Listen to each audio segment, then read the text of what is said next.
Bukti bahwa Yesus tahu akan waktu dan tujuan kematiannya.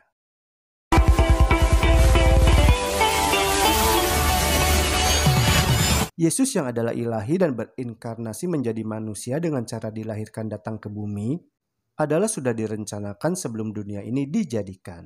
Penjelasan selengkapnya sudah ditayangkan di video sebelumnya.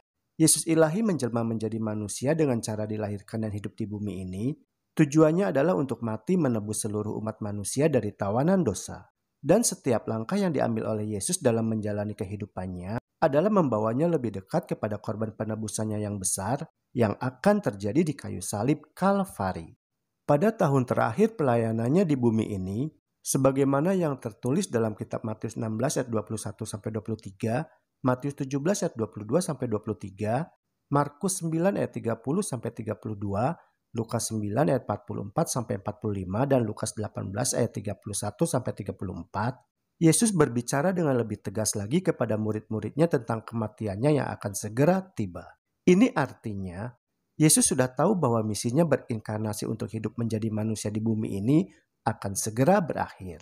Tetapi tampaknya, para murid Yesus tidak mampu dan tidak mau menerima kenyataan dari pernyataan-pernyataan Yesus tersebut. Karena dipenuhi dengan pemahaman yang salah tentang peran Mesias, hal terakhir yang oleh para murid tidak harapkan adalah tentang kematian Yesus terutama sebagai Mesias. Dan teologi yang salah yang dimiliki oleh para murid Yesus tersebut membawa mereka ke dalam rasa sakit dan penderitaan yang sebenarnya tidak perlu. Karena sebelumnya Yesus telah beberapa kali mengatakan kepada mereka akan kematiannya. Yang pertama adalah kepada Nikodemus. Yesus telah menyatakan, dan sama seperti Musa meninggikan ular di padang gurun, demikian pula Anak Manusia harus ditinggikan, supaya barang siapa percaya kepadanya tidak binasa, melainkan beroleh hidup yang kekal.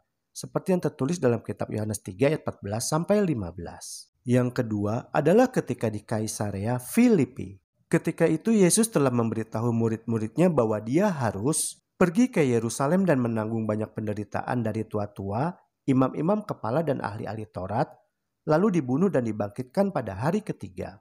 Seperti yang tertulis dalam kitab Matius 16 ayat 21. Yang ketiga, ketika melewati Galilea secara pribadi dan selama perjalanan terakhirnya ke Yerusalem. Seperti yang diceritakan dalam kitab Markus 9 ayat 30-32 dan kitab Lukas 18 ayat 31-34.